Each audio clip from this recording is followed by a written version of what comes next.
Serious वस्तु पर भी अप्लाई कर सकते हैं। और उससे जो हमारे साथी कौशलेंद्र जी हैं जिन्होंने सवाल पूछा कि एबीसी मॉडल क्या है, वो भी आप समझ लेंगे, वो भी इसी में शामिल होगा। तो चलिए बातचीत शुरू करते हैं। पहले आवृत्ति को थोड़ा और समझते हैं उदाहरण से, फिर देखेंगे दूसरा सवाल हमारा कल का क्या था, आवृत्ति क्या है। ये जानने के बाद दूसरा सवाल ये था कि आवृत्ति को हम एथिक्स में क्यों पढ़ रहे हैं। ठीक है, आवृत्ति को एथिक्स में क्यों पढ़ रहे हैं। पल्लवी जी, अब मैं आपके सवाल का जवाब नहीं दे सकता, चांदनी ने डांट दिया है, तो अब उसके बाद अब मैं चांदनी से जब अनुमति ले लूंगा, उनकी परमिशन जब मिल जाएगी तब आपको मैं आपके सवाल का जवाब दूंगा। अभी आप पढ़ाई कीजिए आगे की। चलिए देखिए, कल आपको मैंने बताया ये जो एटीट्यूड है ये बेसिकली एक तरह का मूल्यांकन है। ये मूल्यांकन है, इवैल्यूएशन है। इस इवैल्यूएशन में, इस मूल्यांकन में कहा कि जो मूल्यांकन करते हैं इसमें कौन शामिल होता है। इस मूल्यांकन में कोई इंसान शामिल हो सकता है, जैसे हम कहते हैं गांधी, कहते हैं जिन्ना। तो मूल्यांकन हम व्यक्ति का भी कर सकते हैं। व्यक्ति का मूल्यांकन करेंगे तो व्यक्ति के बारे में हमारी आवृत्ति पता चलेगी, विचारधारा के बारे में करेंगे तो विचारधारा के बारे में आवृत्ति पता चलेगी। लेकिन इन सबको मिला जुला के हम व्यक्तियों, विचारधाराओं, कानूनों, इन सबको मिला जुला के हम वस्तु कह देते हैं। तो जैसे मूल्यांकन किसका करें, मान लो मैं कह दूं व्यक्ति, अब व्यक्ति में मान लो मैं कह दूं गांधी, कह दूं जिन्ना, आजकल बड़ी चर्चा होती है सावरकर, गांधी, जिन्ना, सावरकर। अब गांधी, जिन्ना, सावरकर के बारे में अलग अलग मूल्यांकन है। पाकिस्तान चले जाओ, लाहौर, अमृतसर से 50 किलोमीटर दूर, अब वहां जाके लाहौर में किसी से पूछो, लाहौर जाके किसी से पूछो कि भाई जिन्ना के बारे में क्या ख्याल है, आदमी कहेगा कायदे आजम हैं, हमारे राज्य का निर्माण किया। आप उसको जिन्ना की फोटो दिखा दें, आदमी उसके प्रति श्रद्धा दिखाएगा अपनी। और वहीं से आप सीमा पार करके चले आइए अमृतसर, अमृतसर जहां से पंजाब 2 भाग में बंट गया, वहां किसी आदमी को जिन्ना फोटो दिखा दीजिए, आदमी कहेगा सांप्रदायिक आदमी है, पंजाब को बांट दिया, देश को बांट दिया। फोटो तो देंगे तो हो सकता है उठा के फेंक देगा, देश को हटाओ, सम्मान तो कम से कम नहीं दिखाएगा।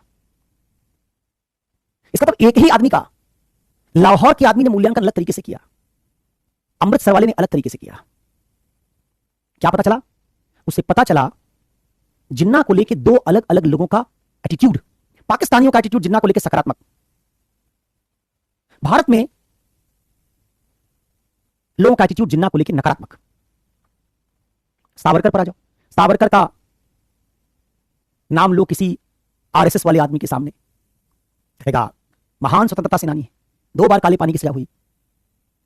किसी वामपंथी आदमी, समाजवादी आदमी के सामने उसका नाम लो, लोग कहेंगे कि ये माफी वीर है, माफी मांगने वाला आदमी है, अंग्रेजों से माफी मांग ली, स्वतंत्रता सेनानी नहीं है, उनसे मिली भगत कर ली। तो सावरकर को लेकर क्या पाओगे, 2 अलग अलग तरह की आवृत्तियां। गांधी में ये होगा, किसी अंबेडकरवादी आदमी से गांधी के बारे में पूछोगे 10 बुरी बात कहेगा, किसी दक्षिणपंथी से मिलोगे वो भी 5 बुरी बात कहेगा। लेकिन कुछ लोग होंगे जो गांधी के बारे में अच्छी बात कहेंगे। तो गांधी का मूल्यांकन कैसे करें लोग, अलग अलग, कुछ लोग सकारात्मक, कुछ नकारात्मक। क्या दिखा रहा है, वो मूल्यांकन का ढंग दिखा रहा है गांधी के प्रति लोगों का एटीट्यूड। तो मैंने जब कहा कि मूल्यांकन होगा तो मूल्यांकन किसका होगा, व्यक्ति का होगा। मूल्यांकन हो सकता है देश का हो जाए, जगह का, जैसे चीन, पाकिस्तान। भारतीयों से पूछ लो, चीन का नाम लो, ज्यादातर भारतीय गुस्से से भर जाते हैं, घृणा से भर जाते हैं, पसंद नहीं करते। पाकिस्तान चले जाओ, चीन का नाम ले लो, 90% पाकिस्तानी बलूची लोगों को छोड़ के, पख्तून लोगों को छोड़ के चीन के साथ लगाव दिखाएंगे, चीन के प्रति सम्मान दिखाएंगे। इसका वही एक राज्य, उसको लेकर एटीट्यूड क्या है, अलग अलग। तो कल बताया था कि ये जो हमारा मूल्यांकन है किसको लेके, हमारा जो मूल्यांकन है विचारधारा को लेके, व्यक्तियों को लेके, शासन प्रणालियों को लेके, जगहों को लेके, कानूनों को लेके, इनको लेके जो हमारा मूल्यांकन है, इन सभी चीजों को हम क्या कहते हैं, इन सभी को साइकोलॉजी में हम कहते हैं वस्तु, और इन्हीं के मूल्यांकन के ढंग को क्या कहते हैं, आवृत्ति कहते हैं। अब मैं आपको जरा एक उदाहरण से एबीसी मॉडल भी इसमें समझाने जा रहा हूं, और थोड़ा एक रोचक उदाहरण देके बात समझा देता हूं, ठीक है।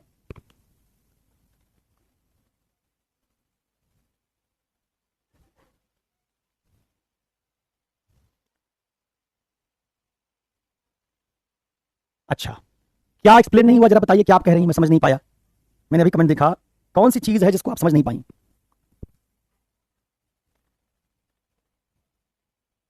क्वेश्चन में पूछो। अभी एक साथी, आपकी कॉमरेड साथी, उन्होंने कुछ कहा कि एक्सप्लेन नहीं हुआ, कुछ क्या एक्सप्लेन नहीं हुआ, जल्दी बताओ। जो पढ़ा रहा हूं उसमें कोई बात समझ में नहीं आई तो उसके लिए मैं रुकता हूं, आगे कोई सवाल होगा तो उसको बाद मिलेंगे। साइड वाइड नहीं होगा, जो इस पे लिखता हूं सब तुमको मिल जाता है पीडीएफ में। पहले जो सवाल पूछने दो, फिर बताना साइड वाइड। सर पीडब्ल्यू की बुक में क्या है, पीडब्ल्यू की बुक में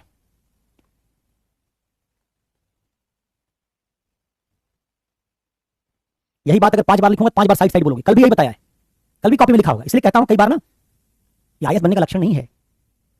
व्यक्तियों, वस्तुओं, जगहों, विचारधाराओं के मूल्यांकन का ढंग आवृत्ति है। इसको कितनी बार लिखोगे? वो बोली है जो आप पढ़ा रहे हो बुक में उतने अच्छे से एक्सप्लेन नहीं है। चलिए ठीक है, मैंने समझा कि आप कह रहे हैं कि जो मैं बता रहा हूं ये एक्सप्लेन नहीं हो पा रहा, तो मैंने जानना चाहा कि क्या एक्सप्लेन नहीं हो पा रहा, मैं कर देता हूं दोबारा। क्या ठीक है? चलिए अब आइए जरा देखिए, हम कुछ उदाहरण लेंगे। जो लोग साइड प्लीज कह रहे थे वो लोग जरा मुलाहिजा फरमाएं, देखें, गौर करिए। ये व्यक्ति लिखा है, व्यक्ति के नीचे गांधी जिन्ना सावरकर लिखा है, छाप लो। यही सबसे इंपॉर्टेंट बात है, छूट जाएगी तो एकदम आईएएस नहीं बनोगे। 3 नाम छूट गया तो आईएएस नहीं बन पाओगे। गांधी जिन्ना सावरकर। देश में चीन पाकिस्तान का नाम नहीं लिखोगे तो आईएएस बनने से रह जाओगे। विचारधारा में पूंजीवाद मार्क्सवाद नहीं लिखोगे तो कभी आईएएस नहीं बनोगे। लोकतंत्र राजतंत्र तुमने कभी सुना नहीं था, इसलिए इसको जरूर छाप लेना, क्योंकि इसी से आईएएस बनोगे। कानून लिख दिया है, बहुत जरूरी बात है, इसको 10 बार लिखूं 10 बार छापना, छापने से ही आईएएस बनते हैं लोग। चलिए छाप लीजिए मन से एकदम। ऊपर लिखा है आवृत्ति क्या है, बताया मूल्यांकन के ढंग को आवृत्ति कहते हैं। किसका मूल्यांकन? व्यक्तियों का, देश का, विचारधारा का, लोकतंत्र का, राजतंत्र का, या मतलब ये शासन प्रणाली है।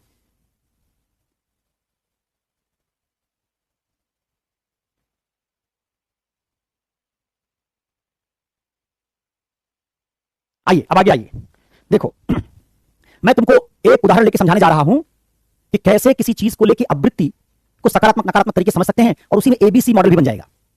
जब ये मॉडल बन जाएगा तो उसके बाद आवृत्ति वाली बात समझने के बाद हम दूसरे सवाल पर जाएंगे कि आवृत्ति की एथिक्स में क्या जरूरत है। ठीक है, अभी पढ़ रहा आवृत्ति क्या है समझ लो, क्योंकि ये इतना लिखोगे नहीं एग्जाम में आवृत्ति क्या है तुमसे पूछा नहीं जाएगा।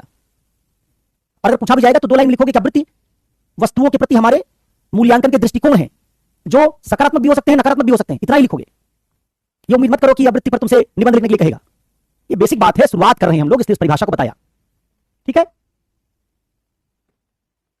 चलो लेते हैं जरा एक सांप। सांप बहुत पसंद है मुझे, क्योंकि आजकल इंसान भी सांप बन गया है। तो ये सर्प जो है, इसको लेकर आवृत्ति बनाते हैं। देखो मान लो ये सांप है, ये सांप एक शैव व्यक्ति, शैव समझते हो? एक्सक्यूज मी, शैव व्यक्ति। शैव उसको कहते हैं जो शंकर को सबसे बड़ा देवता मानता है। शंकर को सबसे बड़ा देवता, एक भगवान है हिंदू में शंकर, कुछ लोग मानते हैं वो सबसे बड़े भगवान हैं, महादेव हैं। जो लोग शंकर को सबसे बड़ा भगवान मानते हैं उनको शैव कहते हैं। मतलब मोटे तौर पर ऐसा नहीं जो सबसे बड़ा भगवान मानते सब शैव ही हैं, एक शाखा है जो शंकर को अपना इष्ट देव मानती है। अब शंकर नाम के जो देवता है हिंदुओं में, वो सांप और लपेटे रहते हैं। तो शैव व्यक्ति कई बार सांप को सामान्य चीज नहीं समझता। आप इस शैव व्यक्ति को क्या दिखाएं, इससे मूल्यांकन करवाएं किसका?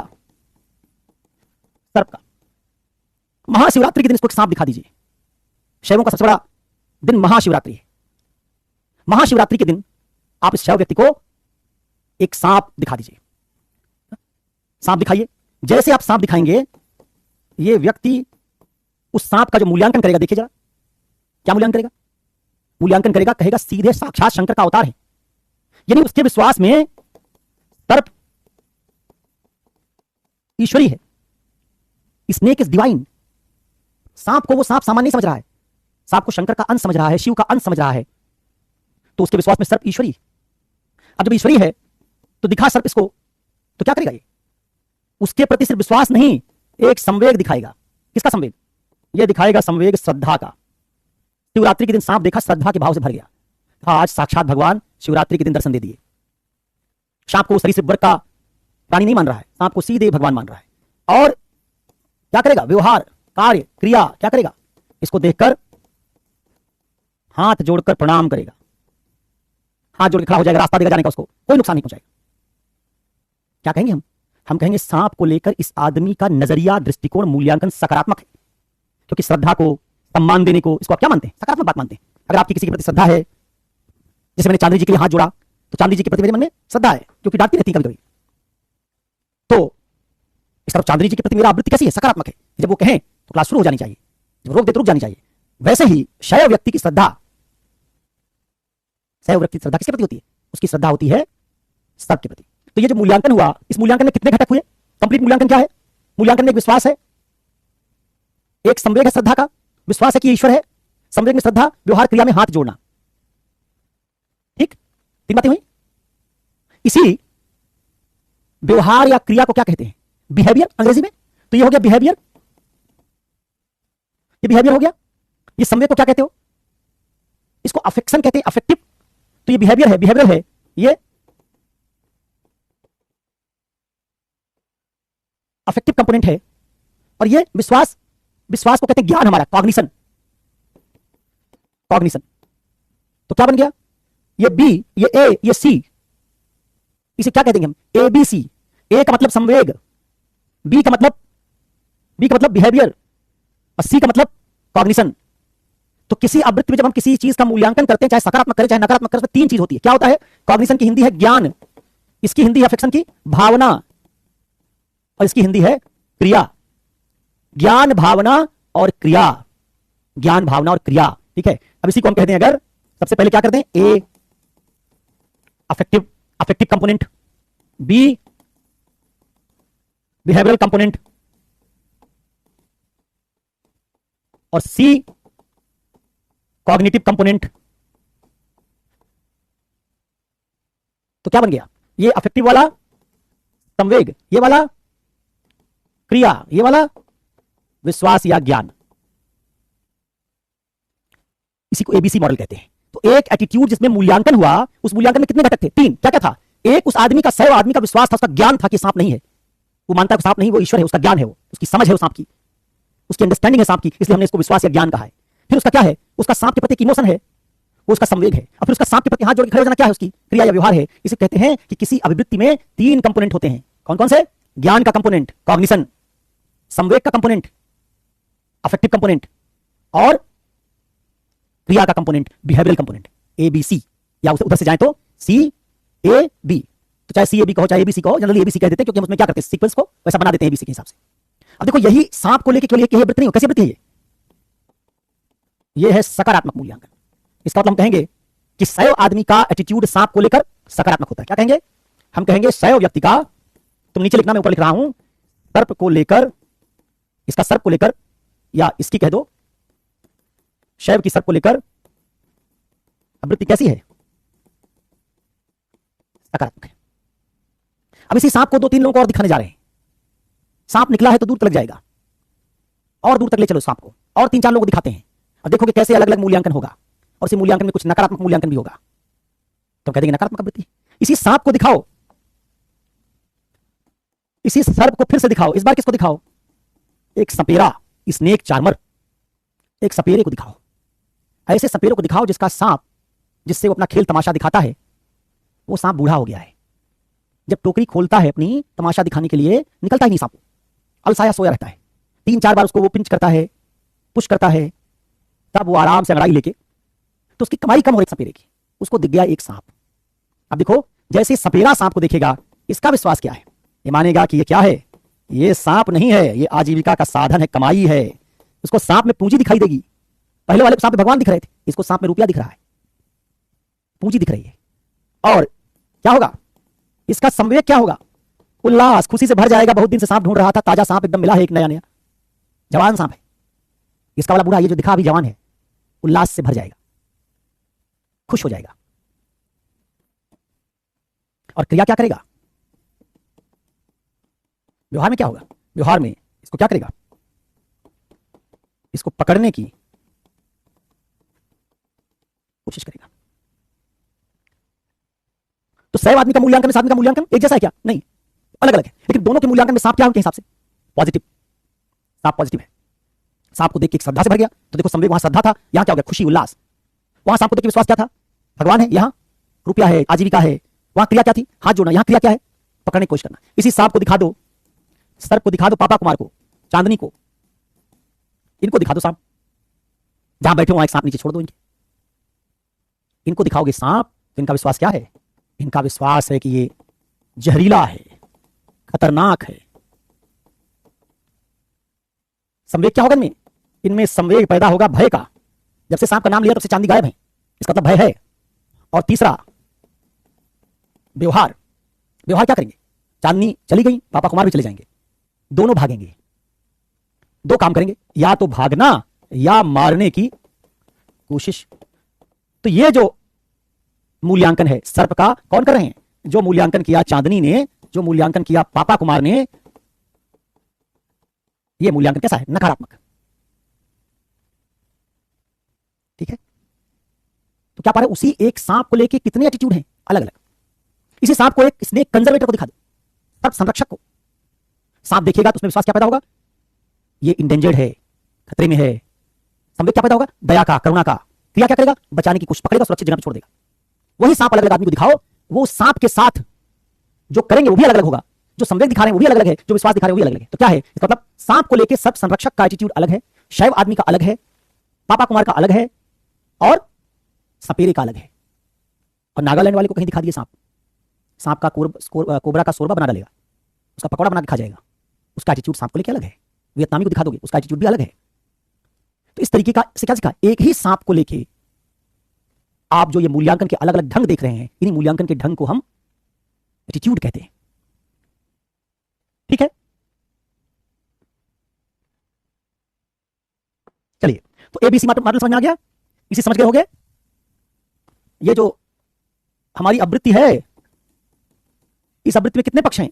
एक को कहते हैं संज्ञानात्मक पक्ष, इसी को विश्वास कहा है। इसी संज्ञानात्मक पक्ष जिसमें हमारा ज्ञान, शैव आदमी का ज्ञान है कि सांप भगवान है, पापा कुमार का ज्ञान है कि ये खतरनाक चीज है, नागालैंड वाले का ज्ञान है खाने की चीज है, सर्व संरक्षक का ज्ञान है कि ये खतरे वाली प्रजाति है, खतरे में पड़ी हुई है। तो ये जो है इसको हम विश्वास कहते हैं, बिलीफ। और ये बिलीफ जो है ना, ये है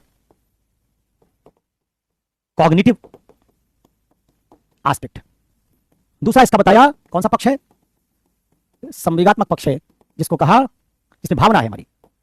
संवेगात्मक पक्ष में हमारी भावनाएं हैं, इसी को कहा अफेक्टिव एस्पेक्ट। और तीसरा था व्यवहारात्मक पक्ष, बिहेवियरल एस्पेक्ट। इसी हमारी क्रिया है। इसी बिहेवियरल को हम मान लो बी कह दें, इसको हम ए कह दें, इसको हम सी कह दें, तो एबीसी बन गया।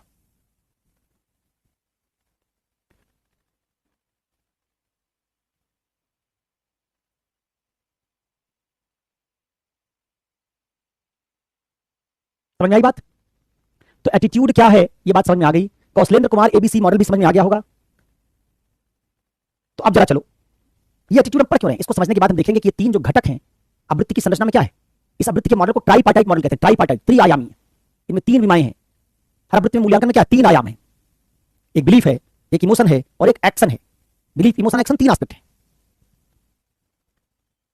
तो अब जरा ये आवृत्ति हम पढ़ क्यों रहे हैं, हम अब इस आवृत्ति को समझने के बाद क्या जानने जा रहे हैं?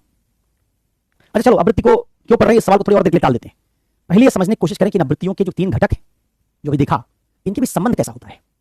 एक बात और समझ ले, फिर आवृत्ति का क्या, हम क्यों पढ़ रहे हैं, इस सवाल पर जाएंगे। तो जो हमारा दूसरा सवाल था आवृत्ति क्या है, उसके बाद दूसरा सवाल था हमारा कि आवृत्ति को हम इथिक्स में क्यों पढ़ रहे हैं, इस सवाल को थोड़ा टाल देते हैं। और आवृत्ति क्या है, आवृत्ति की संरचना कैसी, और आवृत्ति के घटकों के भी संबंध क्या, इसको पढ़ने के बाद फिर हम जाएंगे आवृत्ति की इथिक्स में भूमिका क्या है। नीतू स्पेलिंग समझ में नहीं आ रही तो मोबाइल में गूगल कर लो।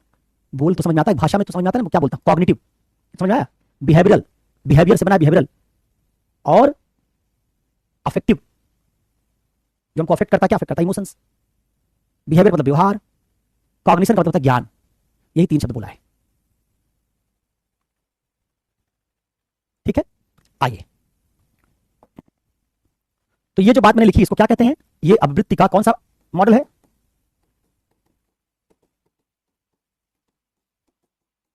इसी को हम कहते हैं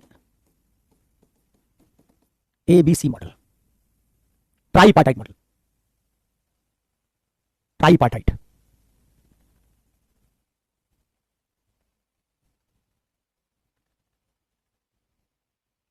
चलिए अब जरा आइए दूसरी बात समझना चाहते हैं। इसका मतलब यहां जो बात बताई मैंने, हमने क्या देखा? आपने देखा कि आवृत्ति की संरचना में,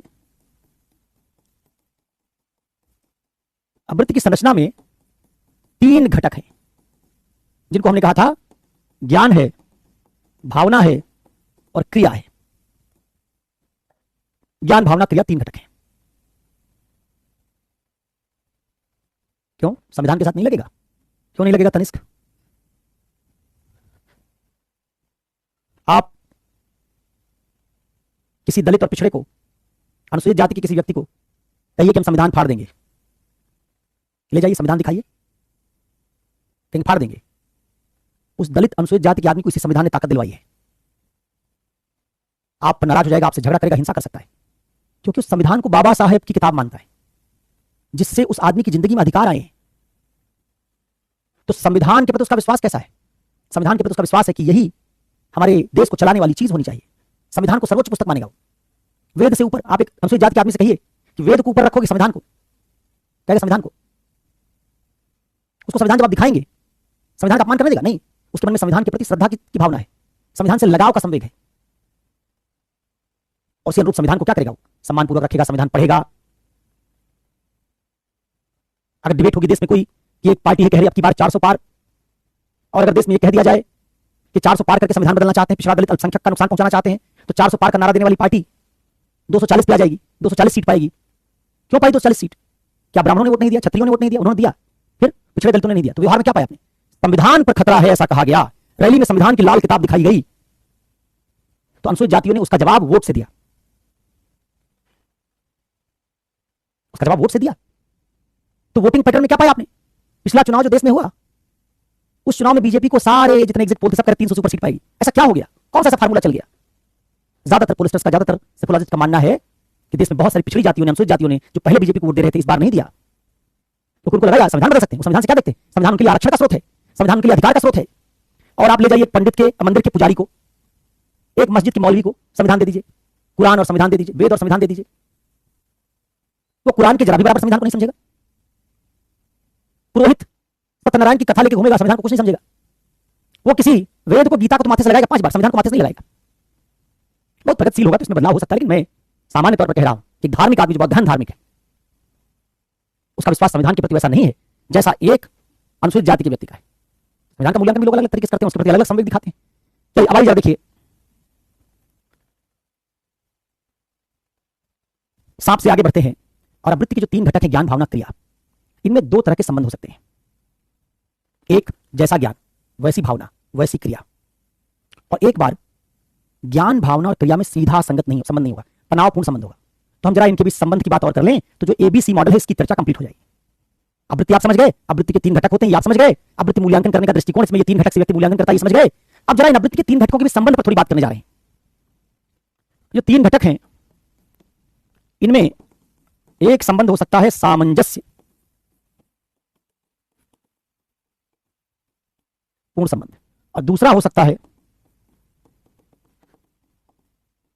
तनावपूर्ण संबंध, हार्मोनियस और डिसोनेंस। एक उदाहरण से बात समझाता हूं, ये उदाहरण मैं देता हूं अक्सर। इसमें क्या होगा? इसमें जैसा विश्वास वैसा ही संवेग वैसा ही व्यवहार,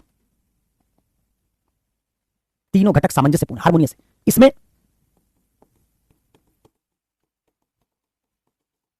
विश्वास संवेग तो एक तरीके का, लेकिन व्यवहार कैसा है? व्यवहार है असंगत, विश्वास से असंगत।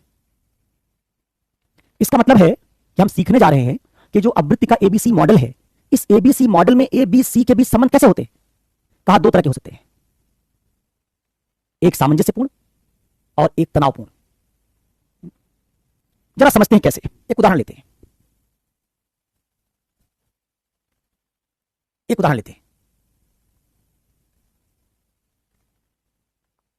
मान लो एक कॉलेज है दिल्ली यूनिवर्सिटी का, एक उदाहरण लेते हैं इसको समझने के लिए।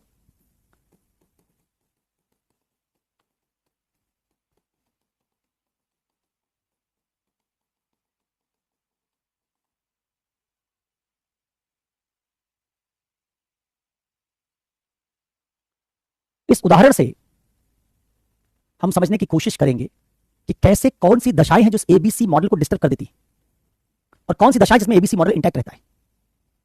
कॉग्निशन, ज्ञान, इमोशन और बिहेवियर, इनके बीच एक जैसा संबंध होता है, एक रेखीय लीनियर रिलेशनशिप है। एक से दूसरे पे जा सकते हो, और दूसरे वाले में ऐसा नहीं होगा। दूसरे वाले में एक से दूसरे पे नहीं जा पाओगे, एक प्रकार का, दूसरा दूसरे प्रकार का। तो हम जानने की कोशिश करेंगे कि यही लीनियर रिलेशनशिप और ये जो तनावपूर्ण संबंध हुआ, डिसोनेंस कहते हैं जिसको, ये दोनों कैसे बनते हैं। तो एक उदाहरण लेते हैं और देखते हैं जरा क्या उदाहरण लेंगे। मान लो 2 विद्यार्थी हैं एथिक्स की, दोनों फीमेल हैं। सपोज करो दोनों का कुछ नाम रख देते हैं। एक का नाम मान लो रख दिया आराधना। एक आराधना है, कहां से है ये? आराधना है बिहार से। बिहार में कहां से? बेगूसराय से, बेगूसराय की आराधना। और दूसरी है नैन्सी। नैन्सी कहां की है? नैन्सी है दिल्ली की, डिफेंस कॉलोनी की। लेकिन ये नैन्सी और आराधना दोनों पढ़ाई कर रही हैं दिल्ली यूनिवर्सिटी के लेडी श्रीराम कॉलेज में। ये दोनों क्या है? ये दोनों एलएसआर देश के सबसे प्रतिष्ठित कॉलेज में से एक है। लेडी श्रीराम कॉलेज में दोनों पीजी कर रहे हैं फिलॉसफी एथिक्स से। और इन दोनों का एक वस्तु लेते हैं जिसके बारे में इनका एटीट्यूड बनाते हैं। वस्तु क्या है? ये दोनों विद्यार्थी विवाह को लेके विवाह एक वस्तु हो गई। कहा था कि आवृत्ति में हर चीज वस्तु है हमारे लिए। शादी, ब्याह, तलाक, विचारधारा, स्थान, जगह, आदमी, कुछ भी सब वस्तु है। तो ये जो दोनों विद्यार्थी हैं आराधना और नैन्सी दोनों, नैन्सी में मात्रा ऐसी लग नहीं रही, इसको ना बना देता हूं नहीं तो लग ही नहीं रहा कि नैन्सी। हाँ, नैन्सी थोड़ा मॉडर्न है इसलिए उसका नाम ठीक से दिख नहीं रहा था। हाँ, तो विवाह में दोनों का मानना है ये दोनों प्रेम विवाह को लेकर दोनों में सकारात्मक आवृत्ति है।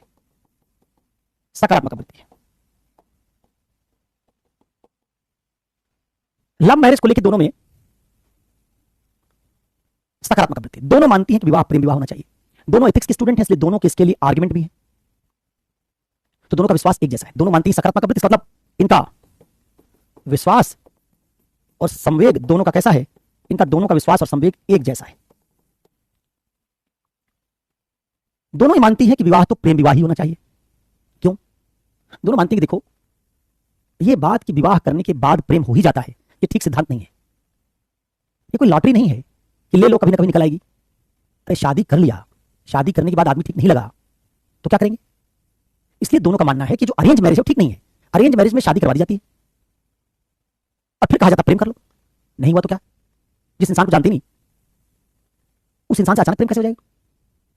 इसलिए दोनों का मानना है देखो, ज्यादा सेफ तरीका क्या है? ज्यादा सेफ तरीका है पहले प्रेम कर लो तब विवाह करो। कोई रिस्क नहीं, प्रेम पहले हो गया, विवाह बाद में। अब ये सब उदाहरण देने लगना, प्रेम विवाह में भी लोग आजकल मार दे रहे हैं दूसरे को, वो तो अरेंज मैरिज में मार देते हैं। तो ये दोनों मानते हैं इसलिए कि जिससे विवाह करना है पहले उसके साथ कुछ दिन डेटिंग करो, उसके साथ रहो, कुछ दिन घूमो टहलो, उसकी रुचियों को समझो, देखो कि तुम्हारी पर्सनालिटी उसके साथ कंपेटेबल है या नहीं।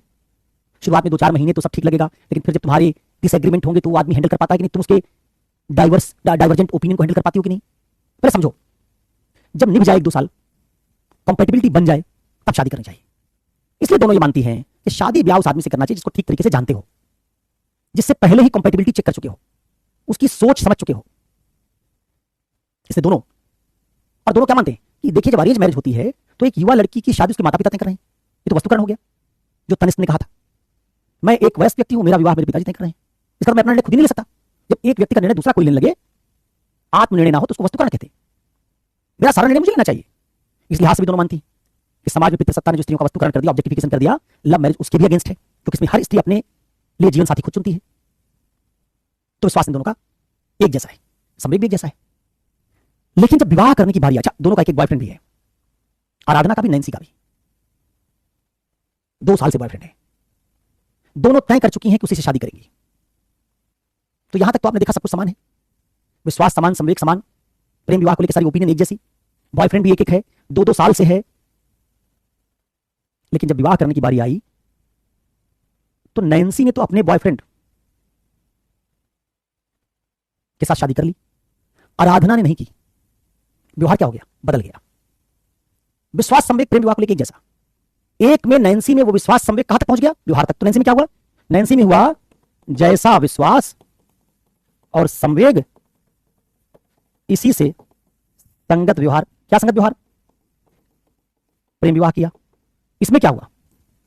इसमें विश्वास और संवेग तो एक तरह का है, नैन्सी वाला है, लेकिन क्या किया इसने? अरेंज मैरिज की। तो क्या हो गया? इसका व्यवहार तो असंगत है। इसका मतलब इसमें इसकी तरह सामंजस्यपूर्ण संबंध नहीं है, तनावपूर्ण संबंध है। क्यों ऐसा हुआ?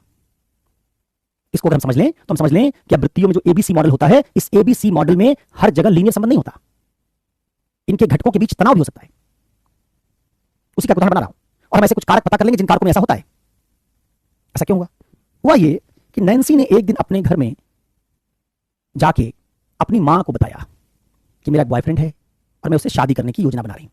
नैन्सी की मां एकदम खुशी से विवल हो गई, उसकी सारी बहनें खुश हो गई। नैन्सी से बड़ी 2 बहनें हैं, वो दोनों भी खुश हो गई। क्यों? क्योंकि नैन्सी की मां ने 30 साल पहले प्रेम विवाह किया था। नैन्सी की मां खन्ना, नैन्सी के पिताजी चावला, चावला और खन्ना ने शादी की थी 30 साल पहले। नैन्सी की बड़ी बहन ने भी खत्री से शादी की है, एक बड़ी बहन ने, दूसरी बड़ी बहन ने शर्मा से की है। पूरे परिवार में प्रेम विवाह का कल्चर है। नैन्सी की सारी सहेलियां जो दिल्ली में उसके आसपास वसंत विहार, वसंत कुंज में रहती, सबने प्रेम विवाह किया या सबके बॉयफ्रेंड है। इसलिए नैन्सी ने जब बताया तो माँ बाप ने कहा कि अपने बॉयफ्रेंड से मिलवाओ, उसको डिनर पे बुलाओ, और सबने उसके बॉयफ्रेंड का खुले दिल से स्वागत किया और नैन्सी उसके बॉयफ्रेंड का विवाह करवा दिया। आराधना ने भी एक दिन अपने घर अपनी मां को फोन किया और कहा कि मां, मेरा एक बॉयफ्रेंड है और मैं उससे शादी करने का सोच रही हूं। मां ने फोन बेगूसराय में पटक दिया। थोड़ी देर बाद पिताजी का फोन आया। पिताजी ने कहा, तुम्हारे मौसा जी कह रहे थे कि इसको पढ़ने मत भेजो दिल्ली, इसको यहीं बेगूसराय में पढ़ाओ, लेकिन मैंने तुम पर भरोसा किया। सारा समाज कह रहा था कि इसको बाहर मत भेजो, लेकिन मैंने पूरे समाज के खिलाफ जाके तुमको पढ़ने के लिए दिल्ली भेजा और तुम दिल्ली जाके ये कर रही हो। कहा, बहुत अच्छा किया। तुम्हारी छोटी बहन को हम लोग दिल्ली भेजने वाले थे, अब कभी नहीं भेजेंगे, बेगूसराय में पढ़ेगी, उसकी जिम्मेवार तुम होगी। कहा, अब आज से हमारा तुम्हारा कोई रिश्ता नहीं, शादी ब्याह करके वहीं रह जाना, इधर बेगूसराय की तरफ मत आना कभी। थोड़ी देर बाद भाई का फोन आया। भाई वैसे तो आराधना से 1 साल छोटा है, लेकिन बेगूसराय में ठेकेदारी करता है, कॉन्ट्रैक्टर है, पढ़ाई लिखाई मन लगा नहीं, तमंचा पिस्तौल में ज्यादा मन लगा, ठेकेदारी करने लगा। उसका फोन आया। कहा, तुमको क्या लगता है तुम्हारा बॉयफ्रेंड बच जाएगा? सब पता लगा लिया कहाँ रहता है, करके शादी देखो, तुम ना बचोगी ना वो बचेगा, इज्जत से बड़ा कुछ नहीं है। उसने आराधना को धमकी दी कि तुम अगर ऐसा करोगे तुम्हारी इज्जत पर आ जाएगी और इज्जत के सामने कुछ नहीं देखेंगे, बहन कुछ नहीं देखेंगे। आराधना जानती कि पागल है उसका भाई, क्रिमिनल है। फिर उसकी मां का दोबारा फोन आया। मां ने कहा, पैदा होती मर क्यों नहीं गई थी, यही दिन देखने के लिए पैदा किया था। रिश्तेदारों का फोन आना शुरू हुआ कि तुम्हारे मां बाप की नहीं हुई, तुम्हारी क्या होगी। छोटी बहन का फोन आ गया कि तुम्हारे कारण मेरी पढ़ाई चौपट हो गई। अब एक वो बॉयफ्रेंड, इधर छोटी बहन, भाई, मां बाप, रिश्तेदार, सब। क्या पाया आराधना ने? आराधना की आवृत्ति अलग, सामाजिक आवृत्ति अलग, सोशल एटीट्यूड और पर्सनल एटीट्यूड दोनों अलग अलग। आराधना ने क्या किया? कैलकुलेट किया, लाभ हानि सोचा, और क्या पाया? अपने बॉयफ्रेंड से विवाह करने में लाभ बहुत कम, हानि बहुत ज्यादा है। पता नहीं जिंदा बचेगा कि नहीं, मैं बचूंगी कि नहीं, मां बाप सब छूट गए, कल को अगर हमारा झगड़ा हो गया तो मैं कहां जाऊंगी, कोई बचेगा भी नहीं, कोई संबंध तो बचेगा नहीं। जानती है कि उसके परिवार के लोग पूरी तरह पितृसत्तात्मक लोग हैं, ये कह रहे हैं कि संबंध नहीं रखेंगे तो तोड़ भी लेंगे। तो आराधना ने क्या किया? अंततः मां बाप को फोन किया कि ठीक है, जहां कह रहे हो उसी के खूंटे से बांध दो, और मां बाप ने बिल्कुल गऊ समझ के आराधना को एक लड़के के खूंटे से बांध दिया। तो ये जो दोनों लड़कियां हैं, इनमें विश्वास संवेग तो एक ही जैसा था, प्रेम विवाह को लेकर आवृत्ति भी इनकी एक जैसी थी, लेकिन इनके व्यवहार एक जैसे नहीं निकले। एक का व्यवहार विश्वास और संवेग के अनुरूप, एक का व्यवहार विश्वास संवेग के प्रतिकूल। इसका मतलब आवृत्तियों के घटकों में हर समय बिल्कुल एक जैसा सामंजस्यपूर्ण संबंध नहीं होता। तो कौन कौन से वो कारक हैं जो हमारे विश्वास और संवेग और हमारी क्रियाओं के बीच तनाव पैदा कर सकते हैं? अगर इनका पता लगा ले तो सूची बन जाएगी। तो हम समझ जाएंगे क्या कि ये दशाएं अगर हों कहीं पर, और आपको किसी आदमी का विश्वास पता चल जाए, तो ये मत सोच लेना कि वैसा व्यवहार करेगा, और वही दशाएं हटा दो, तब किसी आदमी का विश्वास पता चल जाए, तब उस आदमी का विश्वास जैसा होगा वैसा व्यवहार करेगा। तो अगर आप किसी की आवृत्ति में विश्वास से उसके व्यवहार को जज करना चाहते हैं, किसी के मूल्यांकन के ढंग से उसके व्यवहार तक जाना चाहते हैं, तो हर बार नहीं जा पाएंगे। तभी जा पाएंगे जब कुछ दशाएं हों और कुछ दशाएं ना हो। तो हम सीखने जा रहे हैं कि ये जो विश्वास एवं व्यवहार, मूल्यांकन एवं व्यवहार के बीच असंगति या तनाव पैदा करने वाले कारण और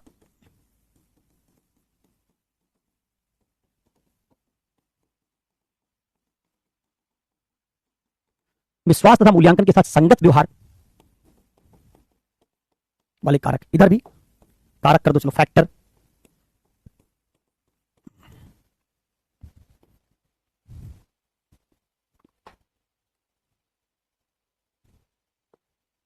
शीतल सिंगला, पेरेंट्स आपके साथ ऑलवेज होता है।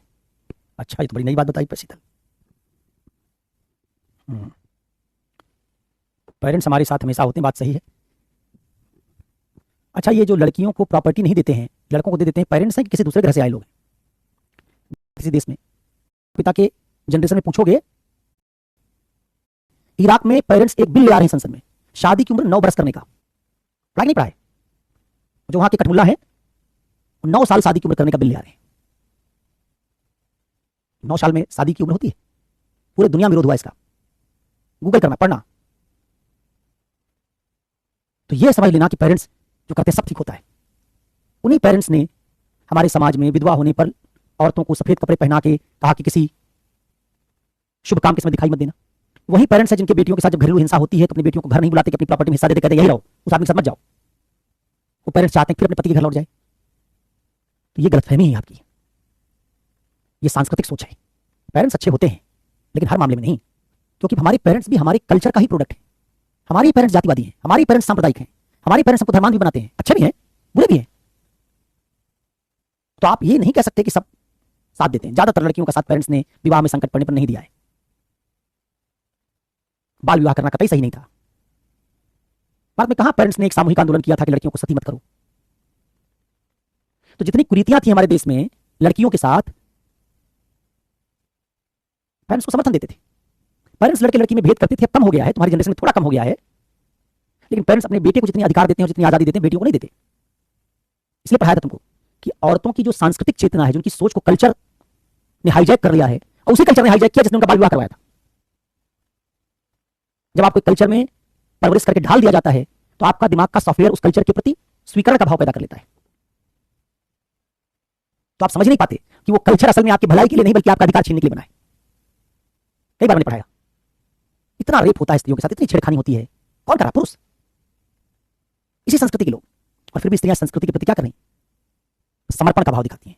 तो कई बार ना हमको अपने परिवेश के प्रति क्रिटिकल थिंकिंग रखनी चाहिए। संस्कृति ने क्या किया है? औरतों की आलोचनात्मक सोच को छीन लिया है, उसने उनको आज्ञाकारी बना दिया है। तो ज्यादातर लड़कियां आज्ञाकारी बन गई हैं। आज्ञाकारिता केवल तभी अच्छी होती है जब प्रगतिशीलता के प्रति हो।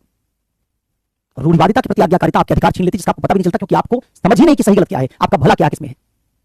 हमारे देश में बहुत सारे ऑनर किलिंग होती है, आप पंचायतों में होती है, इज्जत के लिए हत्या कर देते हैं मां बाप अपनी बेटियों की। उनके लिए, मां बाप के लिए समाज संस्कृति पहले, बेटी बाद में है। इसी देश में भ्रूण हत्या होती थी। लिंगानुपात हमारा, दुनिया में सब देशों का लिंगानुपात खराब नहीं है, भारत में है। लिंगानुपात खराब इसलिए नहीं बेटी कम पैदा होती, लिंगानुपात इसलिए खराब है कि हमारे देश में बहुत लंबे समय तक भ्रूण हत्या हुई है। और राजस्थान जैसे राज्य में तो बालिका वध होता था पहले। ट्रेंड दाई होती थी जो लड़की पैदा होने पर उसको मारती थी, धुएं में रख के अलग अलग तरीके से सफोकेट करके मार देती थी। तो थोड़ा सोशियोलॉजी पढ़ो, थोड़ा हिस्ट्री पढ़ो। चलिए अब आइए, खैर वापस आइए। ये तो आप, तो अगर आप औरत हैं तो ये भूल जाइए कि ये हिंदू इस्लाम संस्कृति ये आपके लिए है, ये सब मर्दों के लिए है। सब अधिकार इसमें मर्दों के पास है। किसी धर्म ने कभी स्त्रियों के लिए कोई आंदोलन नहीं चलाया है, किसी धर्म ने।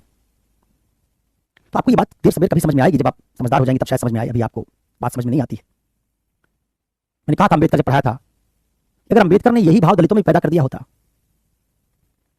कि देश हमारा है, धर्म हमारा है, सब हिंदू सब हमारे हैं, तो कभी ये अधिकार ले ही ना पाते। क्योंकि जो संस्कृति उनका अधिकार छीन रही थी उसी संस्कृति पर श्रद्धावान हो जाते, तो वर्ण व्यवस्था कभी खत्म ना होती। तो कभी अम्बेडकर का जो आइडिया उसको समझोगे तो आइडिया यही है कि पहले आपको पहचान होनी चाहिए कि आपका नुकसान कौन कर रहा है। चलिए आइए, तब जरा देखिए इसकी लिस्ट बनाए, सूची बनाए जल्दी से। नहीं, आप इससे एग्री नहीं है, एग्री डिसएग्री का सवाल थोड़े है।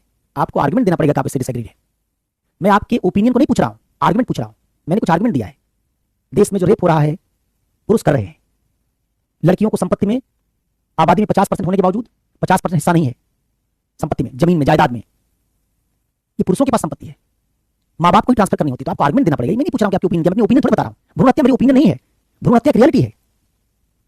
तो आप जो कह रहे हैं कि हम डिसएग्री करते हैं इससे, तो आपका डिसएग्रीमेंट आपकी राय है, मैं राय नहीं दे रहा हूं। मैं आपको बता रहा हूं बाल विवाह एक देश में लंबे समय तक, हजारों साल तक चली कुरीति थी। बाल विवाह होता था और अभी 30-40 साल पहले तक हो रहा था, मां बाप ही कर रहे थे। आप गूगल कीजिए, इन सब बातों को देखेंगे आप। तो जब आप किसी चीज के प्रभाव में होते हैं तो आप राय दे रहे होते हैं। हमको राय नहीं चाहिए, हमको फैक्ट चाहिए।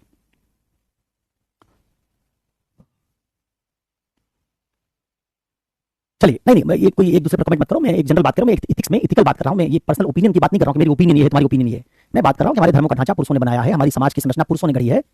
और कई बार आप देखते होंगे, बहुत छोटा सा उदाहरण समझा के आगे बढ़ता हूं। कई बार आप देखते होंगे हमारे समाजों में सास बहू का जो रिश्ता है सौहार्दपूर्ण नहीं है। सास कौन है? औरत। बहू कौन है? औरत। लेकिन सास बहू जो की औरत है उसके पक्ष में नहीं खड़ी होती, अपने बेटे के पक्ष में खड़ी होती है। जो उस बहू की ननद है, सिस्टर इन लॉ है, की सास है, वो उसका अधिकार छीनने पर मादा होते। तो ये जो बात है, ये बातें रियलिटी हैं कि हमारे, आप कभी किताब पढ़िए, अगले जन्म वही बिटिया न कीजो, किताब है पढ़िए। राजकिशोर ने लिखा है, कुछ और किताबें उनको पढ़िए। चलिए वापस आइए। तो ये जो हमारे साथ इसके मूल्यांकन का संगत व्यवहार वाले और संगत तनाव पैदा करने वाले कारक हैं, एक कारक तो आपने देख लिया। पहला कारक आपने देखा कि जब किसी अभिवृत्ति के अनुरूप व्यवहार करने से लाभ और हानि में हानि बढ़ जाए और लाभ कम हो जाए तो लोग अपनी अभिवृत्ति के अनुसार व्यवहार नहीं करते। तो पहला एक कारक क्या है? लाभ हानि में विश्वास के अनुरूप व्यवहार से यदि लाभ कम हो, हानि अधिक हो, तो हम क्या करते हैं? हम विश्वास के अनुरूप व्यवहार नहीं करते। दूसरा इससे निकल गया सामाजिक दबाव। सामाजिक दबाव हमारी अवृत्तियों के अनुरूप हमको आचरण नहीं करने देता। हो सकता है एक लड़की या एक लड़के में विपरीत लिंग के प्रति आकर्षण हो, उसका मूल्यांकन ऐसा हो कि हमको दोस्ती करनी चाहिए, लेकिन गांव के समाज में रहता है और गांव का समाज इसको स्वीकार नहीं करता। तो ऐसी अवृत्ति रखने के बावजूद लड़का लड़की एक दूसरे से बात करते दिखाई नहीं देंगे। इसका ये नहीं कि उनकी सोच वैसी है, वो बात करना चाहते हैं, आकर्षण फील करते हैं, लेकिन बात करते नहीं, व्यवहार नहीं करते, क्योंकि सामाजिक दबाव के कारण वो चोरी छुपे तो मिल सकते हैं, लेकिन समाज में वैसा व्यवहार करते तुमको दिखाई नहीं देंगे। तो जो खुले समाज होते हैं उनमें तो व्यवहार और विश्वास में संगतता होती है, लेकिन जहां समाज में रूढ़ियां ज्यादा होती हैं, समाज परंपरावादी होता है, उन समाजों में लोग कई बार अपने विश्वास के अनुरूप व्यवहार नहीं करते। तो एक सामाजिक दबाव का फैक्टर, इसमें तुम ये भी लिख सकते हो कि जब समाज की अवृत्ति और व्यक्ति की अवृत्ति में टकराव हो तो व्यक्ति अपनी अवृत्ति के अनुसार व्यवहार नहीं करता। तो एक जब लाभ हानि वाला मामला, एक सामाजिक दबाव वाला मामला, और कौन सा तीसरा, कौन से कारक हम बना रहे हैं? तनावपूर्ण कारक। जब किसी का मूल्यांकन किया जा रहा हो, इसका मतलब क्या है? मान लो तुम यूपीएससी का इंटरव्यू देने जाओगे, तुमको पता होगा कि जो सवाल पूछने वाला आदमी है ये हमारा भाग्य विधाता है, इसको बात अच्छी नहीं लगेगी तो नंबर नहीं मिलेगा। अब तुम मान लो हो जातिवादी, लेकिन तुमको पता है कि जातिवाद की बात करने पे नंबर नहीं मिलेगा, तो तुम्हारे जितने सवाल पूछेगा वो, उनमें तुम हर जगह जाति की आलोचना करोगे। तुम फिर सत्तात्मक सोच के आदमी हो, तुम मानते हो अंदर से कि औरतें मर्द बिल्कुल बराबर नहीं होते, तुम मानते हो कि औरतों को कुछ लक्ष्मण रेखा के भीतर रहना चाहिए, लेकिन तुमने इंटरव्यू में सवाल पूछा गया, तुम जानते हो कि अगर लक्ष्मण रेखा वाला उत्तर देंगे तो नंबर कट जाएगा, तो तुम उत्तर क्या दोगे? उत्तर दोगे बराबरी, बिल्कुल स्त्री और पुरुषों को बिल्कुल बराबरी पर रखना चाहिए। क्या करो तुम? जो व्यवहार करते दिखाई दे रहे हो, उस व्यवहार को कोई देखे कि ये तो स्त्री के बारे में ये बात कह रहा है, ये तो जाति के बारे में ये बात कर रहा है, तो सोचेगा बड़ा प्रगतिशील आदमी है। नहीं, क्योंकि तुम्हारा मूल्यांकन हो रहा है, इसलिए तुमने अपने मूल्यांकन के हिसाब से अपने नजरिए को बदल दिया है। तुम वो व्यवहार नहीं कर रहे हो, वाचिक व्यवहार, वाणी से अपने वो व्यवहार नहीं कर रहे हो जो तुम्हारा वास्तविक अवृत्ति है, जो तुम्हारा वास्तविक विश्वास, तुमने बदल दिया। तुम वहां पर विनम्रता के साथ जवाब दे रहे हो। उसने डांट दिया, तुमको ये भी नहीं पता, तो कहा सॉरी सर, देख के आऊंगा सर, अगली बार इसको ध्यान रखूंगा। उसने कहा ये सवाल क्या है? हाँ सर सॉरी, इसका उत्तर नहीं पता है। क्या तुम वाकई अपने जीवन में इतने विनम्र हो? नहीं। लेकिन वहां तुम जब इंटरव्यू देने जाते हो खूब विनम्र हो जाते हो, इंटरव्यू बोर्ड से बाहर निकलते हो खूब गाली देते हो, तो इनसे भी 4 सवाल पूछते तो बता ना पाते भी, देखो सवाल पूछे जा रहे हैं हमसे, नाराज हो कि उस मेंबर ने हमको बहुत गिल किया, लेकिन जो मेंबर आपको बहुत गिल कर रहा था उससे भी आप मुस्कुरा के बात कर रहे थे, यस सर मैं ध्यान रखूंगा सर, सॉरी सर। तो आपका जो व्यवहार है, ये क्या व्यवहार आपका ओरिजिनल व्यवहार नहीं? क्यों? आपने मूल्यांकन के अनुसार बदल लिया। क्या बताया था कि भारत में जब गांव में लड़का लड़की एक दूसरे से मिलते हैं, शादी के लिए देखने गया है लड़का लड़की को, तो लड़की का जो व्यवहार होता है, जितनी वो लज्जा के साथ बोल ही नहीं रही है, क्या वाकई लड़की ऐसी है? नहीं नहीं, उसको पता है कि अभी जो लड़की देखने आए लोग हैं मेरा मूल्यांकन कर रहे हैं, इनको गऊ चाहिए, इनको सुशील लड़की चाहिए, इनको लज्जावान लड़की पसंद आएगी। तो उसने क्या किया? अपने व्यवहार को ऐसा बदल लिया, क्योंकि समाज में वैसी लड़कियों का एक्सेप्टेंस ज्यादा है, तो एक्टिंग कर रही हो, शादी के बाद वो ऐसी गऊ नहीं रहेगी। आप जब क्या पता है, आप जब पहली बार किसी को डेट करते हैं, मिलते हैं, दोनों पहले आप करें, आप पहले ऑर्डर कर दीजिए, आपकी पसंद से खाएंगे, आप बताइए क्या खाना है, कौन सा फ्लेवर लेंगे आइसक्रीम का। जिंदगी में इतना पूछोगे आप करके क्या? शादी ब्याह हो जाएगा, आप सब भूल जाओगे, कहोगे जो ऑर्डर कर दिया खा लो, तुम्हारे मन से थोड़ी खाऊंगा रोज। तो उस समय ऐसा क्यों कर रहे हो? क्योंकि अभी तुम्हारा मूल्यांकन हो रहा है, अभी शादी हुई नहीं है, अभी वो तुमको बॉयफ्रेंड बनाएगी कि नहीं, तुम्हारा रिश्ता आगे बढ़ेगा कि नहीं, गारंटी नहीं। तो जब हमारा मूल्यांकन होता है, तब हम मूल्यांकन करने के समय मूल्यांकन के मानकों के हिसाब से व्यवहार करने लगते हैं, वो हमारा विश्वास नहीं होता। तो अगर किसी का मूल्यांकन हो रहा है तब संबंध तनावपूर्ण हो सकता है, सामाजिक दबाव हो तब संबंध इन तीनों के बीच तनावपूर्ण हो सकता है, जब लाभ हानि में किसी विश्वास के अनुरूप व्यवहार करने से हानि ज्यादा हो तब संबंध तनावपूर्ण हो सकता है। अरे भाई मेरे पास अनुभव नहीं तो बाल क्या मैंने सफेद रंगा है क्या? कहावत नहीं सुना है तुमने कि बाल धूप में सफेद नहीं किए, अनुभव से सफेद हुए हैं। मैं किसी और ग्रह से थोड़े टपका हूं कि मंगल पर रह रहा था वहां से टपक गया तुमको एथिक्स पढ़ाने के लिए। इसी धरती ग्रह पर, इसी समाज, इसी दुनिया से हूं, मेरे पास भी आंख है, देखता हूं, इंसान की प्रजाति से हूं मैं, सरीसृप वर्ग से नहीं हूं, मैमल हूं। तो एजाज मेहदी जी आपने मुझे पहचानने में गलती की होगी, लेकिन मैं हूं मैमल, स्तनपायी प्राणी वर्ग से ही हूं मैं भी, सेपियंस।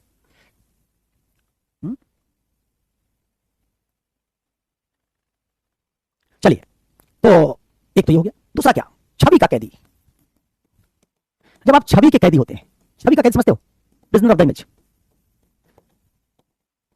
अब कह दिया किसी ने कि हमारी लड़की बड़ी संस्कारी है, अब उस लड़की ने उस संस्कारी आइडिया को ओढ़ लिया। अब जब वो संस्कारी बन गई, मां बाप कहते हैं हमारी लड़की हमको बहुत भरोसा है, ये हमको कभी डिच नहीं करेगी। उसकी छवि ऐसी बना दी कि छवि में कैद कर दिया उसको। अब उस लड़की के अंदर से तो मन हो रहा है कि बॉयफ्रेंड मेरा बन जाए, उसको भी लड़के पसंद आते हैं, लेकिन उसको लगता है कि मैं अगर किसी लड़के से बात करने जाऊंगी तो मेरी छवि टूट जाएगी, इमेज टूट जाएगी, लड़का क्या सोचेगा, समाज क्या सोचेगा, मां बाप क्या सोचेंगे। तो उसके अंदर से बात दूसरी है और बाहर दिखा दूसरा रही है। तो जिस समाज में संस्कार और संस्कृति का बहुत ज्यादा बैगेज होता है, वहां लोग ढोंगी पाखंडी होते हैं, अंदर से कुछ और सोचते हैं, दिखाते कुछ और है। जैसे कहते हैं ना, हाथी के दांत खाने वाले और दिखाने वाले और। जितने रूढ़िवादी समाज होंगे उन समाजों में प्राय समस्या पाई जाएगी। वहां रूढ़ियों के अनुसार हम अच्छे बच्चे, सच्चे बच्चे, अच्छी लड़की, संस्कारी लड़की, इसका लबादा उड़े रहते हैं, मुखौटा, और सोच हमारी अंदर से कुछ और होती है। जहां हमारे पर छवि का कोई दबाव नहीं, वहां हम जो सोचते हैं वही करते हैं। यूरोप चले जाओगे, एक लड़की अपने मित्र के साथ हाथ पकड़ के घूम रही, क्योंकि उसको छवि की चिंता नहीं। लड़के का हाथ पकड़ के घूमने से कोई उसको जज नहीं करता, ये नहीं कहता कि इसका चरित्र ठीक नहीं है, संस्कारी नहीं है। भारत में लड़के का हाथ पकड़ के गांव में घूम रही है, कहेंगे तो चरित्रहीन है। तो वो लड़की क्या करेगी? चरित्र का जो उसके ऊपर बैगेज है उसको बचाने के लिए अपने भीतर की धारणा और भावना को समाज में व्यवहार करते समय प्रदर्शित नहीं करेगी। व्यवहार वो करेगी जो समाज की संस्कृति से मैच करे। ठीक है, तो ये छवि का कहते हैं। जैसे भारत में राजनेता, अभिनेता अभिनेत्री जो तुमको मीडिया के सामने, टीवी के सामने बोलते दिखाई देते हैं, इतने भले लोग हैं क्या? ये मीठा मीठा बोलते हैं, मुस्कुराते रहते हैं, नकली मुस्कुराहट है सब। ये सारे जितने अभिनेता हैं कई बार काइया लोग हैं ये। देखो, कई बार तुम सुनते हो सारी फिल्म इंडस्ट्री में औरतों का शोषण है, कास्टिंग काउच है, हैरेसमेंट है। मलयालम सिनेमा जो सबसे प्रगतिशील माना जाता है उसके बारे में हेमा कमेटी की रिपोर्ट है, सबसे लीडिंग एक्ट्रेसेस को सेक्सुअल हैरेसमेंट झेलना पड़ा है। करने वाले कौन होंगे? पुरुष। लेकिन इन्हीं पुरुषों को जब तुम देखोगे तो मीडिया में जब दिखते हैं, ये बातचीत जब करते हैं तो वैसे थोड़े दिखते हैं, क्योंकि ये पीआर बना रहे हैं, अपना पब्लिक इमेज बना रहे हैं, इनका पीआर टीम है, जिनकी इमेज गढ़ता है। कई बार कोचिंग के टीचर इमेज बनाने की कोशिश करते हैं, क्योंकि उनकी इमेज से क्या होगा, उनके सब्सक्राइबर बढ़ेंगे। तो जो बोल रहे होते हैं टीवी पर, जो बोल रहे होते हैं सोशल मीडिया पर, वैसे है नहीं। वो व्यवहार इसलिए कर रहे हैं क्योंकि उनकी छवि बनी हुई टीचर की, उसी टीचर की छवि से बच्चों को क्या करते हैं? आकर्षित करते हैं। क्योंकि वो बाजार में बच्चों को अट्रैक्ट करना चाहते हैं, अट्रैक्ट करने के लिए उनको पता है कि कौन सी छवि से बच्चे अट्रैक्ट होंगे। तो कई बार जब आप व्यवहार करते हैं और आप बड़े आदमी, बड़े नेता हैं, बड़े अभिनेता हैं, बड़े टीचर हैं, तो बहुत संभावना होगी कि आप जैसा व्यवहार करते दिखाई देते हैं वो रियल चेहरा आपका नहीं है। वो जो डिमांड सप्लाई का आइडिया है, उसमें जैसी डिमांड है कैसा टीचर बच्चे एक्सेप्ट करेंगे, उसके हिसाब से आप प्रोजेक्ट करें अपने आप। आपने उसी छवि के अनुरूप अपने आप को ढाल लिया। अभिनेता, नेता क्या करते हैं? भाषण ऐसा देंगे, ऐसा व्यवहार करेंगे, कोई गरीब बच्चा दिखे उसको गोद उठा लेंगे, किसी अनुसूचित जाति के यहाँ खाना खाने चले जाएंगे, तो ऐसा कर रहे होते हैं। तो बेसिकली वो अपनी छवि को मजबूत कर रहे हैं, उनका विश्वास होगा। मैं किसी टीचर का नाम मतलब, मैं किसी टीचर पर नहीं कह रहा हूं, मैं तुमको एक सामान्य बात बता रहा हूं कि ये कहीं भी, जैसे आपका स्टेक बड़ा हो जाएगा, नेता का स्टेक बड़ा होता है, क्योंकि जनता के दिमाग में अगर छवि टूट गई तो उसको वोट नहीं देंगे। छवि का जो खेल रहा है नेता सारा, अब नेता जो एक्टिंग करता है उसकी छवि खराब हो जाएगी तो उसके सिनेमा को देखने कोई नहीं जाएगा। टीचर की छवि खराब हो जाएगी, लोग पढ़ेंगे नहीं। इसलिए ये सब क्या करते हैं? अपने विश्वास के अनुरूप व्यवहार नहीं करते। तो जिसकी छवि का मामला ज्यादा बड़ा होगा उसमें भी ये तनावपूर्ण संबंध पाया जाएगा। तो ये कुछ मैंने तुमको आधार बनाए जहां पे ये संबंध तनावपूर्ण हो जाता है। और यही संबंध कैसा हो, अगर हमको क्या रखना है? सामंजस्यपूर्ण। अच्छा, यहां ये बात भी समझ लो, जहां पे क्या है, समाज क्या है, रूढ़िवादी हो, सांस्कृतिक हो, बंद समाज हो। जितना समाज बंद होगा उतना आदमी ढोंगी होगा, क्योंकि उस समाज की मान्यताओं में यकीन तो नहीं करता, लेकिन उसके दिमाग में बात नहीं है, लेकिन व्यवहार वैसा करता है क्योंकि उसी का एक्सेप्टेंस है। सामंजस्यपूर्ण कहां है? जहां पहला क्या है, जहां विश्वास के अनुरूप व्यवहार करने पर हानि ना हो। दूसरा, जहां सामाजिक अभिवृत्ति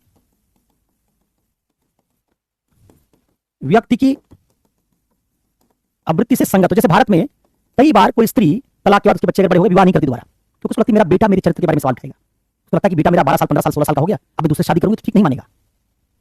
इसलिए उसका एटीट्यूड तो है कि हमारी शादी हो जाती तो ठीक रहता, उसकी यौन इच्छाएं हैं, लेकिन सोचती समाज क्या कहेगा, इसका उसको दबा देती। पश्चिम में एक स्त्री मानती है कि देखो मेरे बच्चों की जिंदगी जैसे वैसे मेरी भी जिंदगी, बच्चों की मैंने परवरिश की, मैं उनकी मां हूं तो मैं उनकी अच्छी परवरिश करूंगी। इसका मतलब ये नहीं है कि अपनी जिंदगी जियोगी ही नहीं। इसलिए पश्चिम में समाज किसी स्त्री ने 4 बार विवाह किया, इससे उस स्त्री के चरित्र पर सवाल नहीं उठाता, ना उसका बेटा उठाता है, ना उसकी बेटी उठाती है, क्योंकि बेटा बेटी मानते हमारी मां है लेकिन साथ में इंसान भी है। इसलिए पश्चिम में लोग एक रिश्ते में अगर उनका नहीं निभता तो दूसरे विवाह कर लेते हैं, तीसरा कर लेते हैं। इंसान है, नहीं बना, कोई बात नहीं। भारत में ऐसा स्त्रियों के लिए करना बड़ा मुश्किल है। 2 बार तलाक हो जाए तो लोग कहेंगे औरत बड़ी है, ठीक नहीं है, 2 बार तलाक हो चुका इसका। तो औरत 1 बार तलाक हो गया दोबारा होने लगेगा तो दबाव बनने लगेगा। तो समाज में अगर आपकी आवृत्ति, व्यक्ति की आवृत्ति एक है तो आप वैसा आचरण करेंगे जैसा आप सोचते हैं, क्योंकि समाज विरोध नहीं करता। तीसरा, जहां छवि का दबाव ना हो, हम किसी के छुप छुप के नहीं मिलेंगे। क्योंकि हमारा कोई इमेज वाला चक्कर नहीं है। समाज मानता है कि नेचुरल बात है, लोग मिलते हैं, दोस्ती करते हैं, नेचुरल बात है। चौथा, जहां मूल्यांकन का दबाव ना हो, जहां मूल्यांकन का दबाव ना हो। ये सारे काम अगर हो रहे होंगे तो मैं, जहां व्यक्तिवाद हो, समुदायवाद की बजाय, जैसे आप शहर आ जाएं, अगर भारत में भी आप दिल्ली आ जाएं, तो प्राय आप जो चाहते हैं उसके अनुसार व्यवहार कर पाते हैं। लेकिन आप खगड़िया, आरा, भभुआ, बेगूसराय, झारखंड में कहीं चले जाएंगे, छत्तीसगढ़ चले जाएंगे, तो आप वैसा व्यवहार नहीं कर पाएंगे जैसा दिल्ली में कर लेते हैं। क्योंकि दिल्ली का समाज व्यक्तिवादी है, किसी को किसी की जिंदगी में इंटरेस्ट नहीं है, कौन कहां किसके साथ मिलजुल रहा है कोई नहीं देखना चाहता। इसलिए यहां आजादी की मात्रा बढ़ जाती है, आजादी की मात्रा बढ़ जाती है तो अपने व्यवहार, आवृत्ति के अनुसार व्यवहार करते हैं। लेकिन जहां समाज ताक झाक बहुत करता है, दूसरे की जिंदगी में इंटरेस्ट लेता है, वहां आप अपने आवृत्ति के अनुसार व्यवहार नहीं करते। तो ये एबीसी मॉडल में एबीसी तीनों संगत होंगे कि नहीं होंगे, इसके बारे में कुछ आइडिया थे जो मैंने आपके साथ शेयर किए। अब आइए, ये बात जानने के बाद कितनी बात सीख गए? अब तुम समझ गए एटीट्यूड होता क्या है। देखा कि एटीट्यूड मूल्यांकन का एक ढंग है। इस एटीट्यूड की संरचना कैसी होती है? देखा कि एटीट्यूड की संरचना में 3 घटक होते हैं, ज्ञान, भावना और क्रिया। कॉग्निटिव एस्पेक्ट, अफेक्टिव एस्पेक्ट और बिहेवियरल एस्पेक्ट। फिर समझने की कोशिश की कि जो तीनों एस्पेक्ट हैं, इसको उदाहरण लेके हम देखें जरा कि कैसे ये आवृत्तियों के रूप में प्रकट होते हैं। सांप का उदाहरण लेके आपको दिखाया कि कैसे एक सर्प संरक्षक की, एक शैव आदमी की, एक सपेरे की, सांप को लेकर जो आवृत्तियां हैं, उसमें तीनों घटक आपको दिखाई देते हैं। फिर चौथी बात हमने सीखने की कोशिश की कि ये जो घटक है आवृत्ति के 3 एबीसी, इनके बीच संबंध कैसा होता है? क्या हमेशा इनके बीच संबंध लीनियर होता है, एक रेखीय होता है? समझाया कि नहीं? इस समाज की प्रकृति पर निर्भर करेगा समाज कैसा है। प्रगतिशील समाज है तो संबंध सामंजस्यपूर्ण होगा। समाज आपका मूल्यांकन नहीं करता, समाज आपके ऊपर छवि का बोझ नहीं लाता, समाज आपका रूढ़िवादी नहीं है, तो आप प्राय अपनी आवृत्ति के अनुसार व्यवहार करेंगे। लेकिन समाज बंद है, रूढ़िवादी है, उसने ढेर सारी छवियां बना रखी हैं, अच्छी स्त्री की छवि है, अच्छी बेटी की छवि है, अच्छी बेटी की छवि है, तमाम छवियां बना के उसने तो रखा है। तो वहां लोग ढोंग पाखंड ज्यादा करते हैं, छवियों के अनुसार व्यवहार करते हुए दिखाई देते हैं, अपनी आवृत्ति के अनुसार नहीं। इतनी बात समझाने के बाद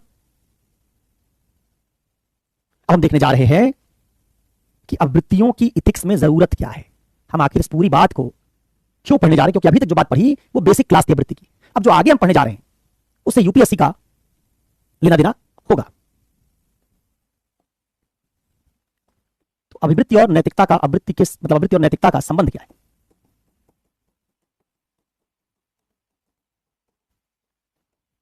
अभिवृत्ति और नैतिकता का संबंध,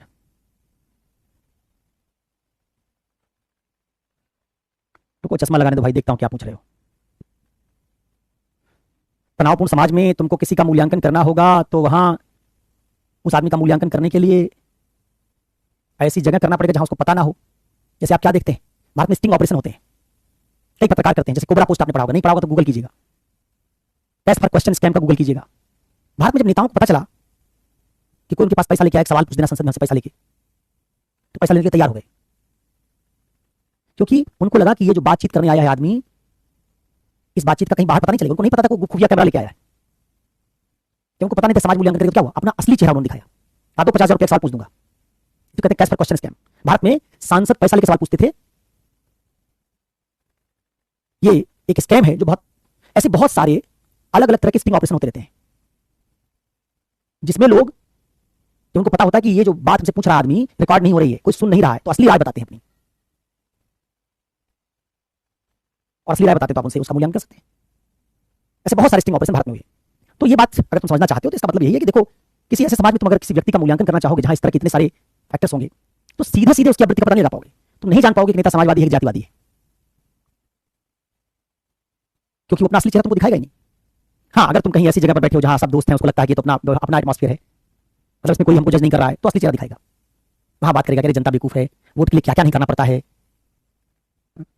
कुछ इनका कोई मालिक होगा, टीचर होगा, जब अपनी एम्प्लॉइज की मीटिंग करता है, कितनी सेल हुई बताओ, कितना प्रॉफिट हुआ, क्या उसको पता है कि स्टूडेंट नहीं देख रहे हैं, वहां उसका असली चेहरा दिखेगा कि व्यवसाय कर रहा शिक्षक है। लेकिन तुम्हारे सामने बोलने आएगा, हमारे सामने बोलने आएगा, या ऐसी जगह बोलने आएगा जहां उसको इमेज की चिंता है, तो थोड़ी दिखाएगा। तो आपको उसको देखना पड़ेगा, सावधानीपूर्वक देखना पड़ेगा।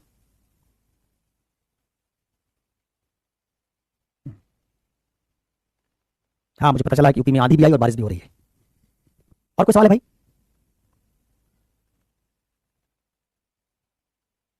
आगे चले।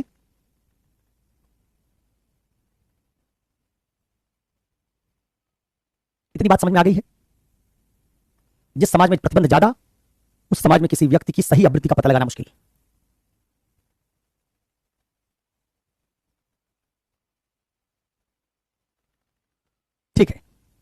तो अब आप आवृत्ति और नैतिकता का संबंध क्या है इसको समझेंगे, जिससे हम समझ पाएंगे हम इसको क्यों पढ़ रहे हैं। देखो, नैतिकता मानवीय आचरण का मार्गदर्शक है। क्या बताती है? यह बताती है कि क्या करना चाहिए। ठीक है, ये बताती है क्या करना चाहिए, व्हाट शुड आई डू। और आवृत्ति ये मानवीय आचरण का स्रोत है, सोता झरना। यह तय करती है कि व्यक्ति क्या करेगा। एक से कार्य उत्पन्न होते हैं और एक से कार्य के आदर्श की बात की जाती है। इसका मतलब इथिक्स कोई काम उत्पन्न नहीं करवा सकता। इथिक्स बता सकता है क्या करना चाहिए, लेकिन काम तुम जो करोगे वो करवाएगी आवृत्ति। इसका मतलब अलग अलग आदमी एक ही इथिक्स जानने के बाद अलग अलग काम करेंगे, क्योंकि उनकी आवृत्तियां अलग अलग हैं। एक ही इथिक्स पढ़ाऊंगा इस क्लास में, लेकिन एक ही इथिक्स सुनने के बाद हिंदू मुसलमान अलग अलग तरीके से काम करते रहेंगे। मुसलमानों पर इथिक्स पढ़ने का कोई फर्क नहीं पड़ेगा, हिंदुओं पर नहीं पड़ेगा, क्योंकि हिंदू और मुसलमान होना उनकी आवृत्ति बन चुका है। काम वही करेंगे जो क्लास करने से पहले कर रहे थे। हाँ, ज्ञान का मामला कहीं आएगा तो बताएंगे कि देखिए ये सही है, संस्कृति के रूढ़ियों को नहीं मानना चाहिए, गाय वाले सवाल में ये होना चाहिए, ट्रिपल तलाक में ये होना चाहिए, जवाब दे देंगे, लेकिन सोच उनकी इस्लामिक रहेगी, सोच उनकी हिंदू रहेगी। तो जब भी काम करना होगा तो काम कहां से उत्पन्न होगा? काम उत्पन्न होगा उनका हिंदू मुसलमान से। हिंदू मुसलमान क्या? उनका हिंदू मुसलमान का एटीट्यूड है, वो उनका विश्वास है। तो एटीट्यूड हमारे काम उत्पन्न करता है। एटीट्यूड से तय होता है हम करेंगे क्या, और नैतिकता बताती करना क्या चाहिए। अब जरा बताओ, अगर ये दोनों चीजें नैतिकता और आवृत्ति ये क्या हो, अलग अलग हो, मतलब आपको बताया जाए कि आपको स्त्री पुरुष को बराबर मानना चाहिए, लेकिन आप मुसलमान हैं, आप हिंदू हैं, आपको सिखाया गया कि नहीं, शौहर का दर्जा ऊपर है, खातून का नीचे है, बीबी का नीचे है, पति परमेश्वर है, स्त्री तो उसकी सेविका है। तो आप इथिक्स से ये बात समझ लेंगे कि हमको बराबरी का व्यवहार करना चाहिए। लेकिन जब आप शादी ब्याह करेंगे तो आप आ जाएंगे मुसलमान वाले असली रूप में, हिंदू वाले असली रूप में। क्या करेंगे? घर में किचन में खाना बनाने नहीं घुसेंगे। किचन में कहेंगे अपनी बीवी से कि तुम जाओ खाना बनाओ। अपनी बीवी को गिलास में पानी भर के नहीं देंगे, उससे उम्मीद करेंगे दे दे। घर में झाड़ू पोछा नहीं लगाएंगे, लेकिन बीवी लगाएगी, समझेंगे ठीक है। बच्चा होगा आपका तो उसका शिट नहीं साफ करेंगे, गंदगी उसकी साफ नहीं करेंगे, डायपर नहीं बदलेंगे, सोचेंगे तो पत्नी का काम है।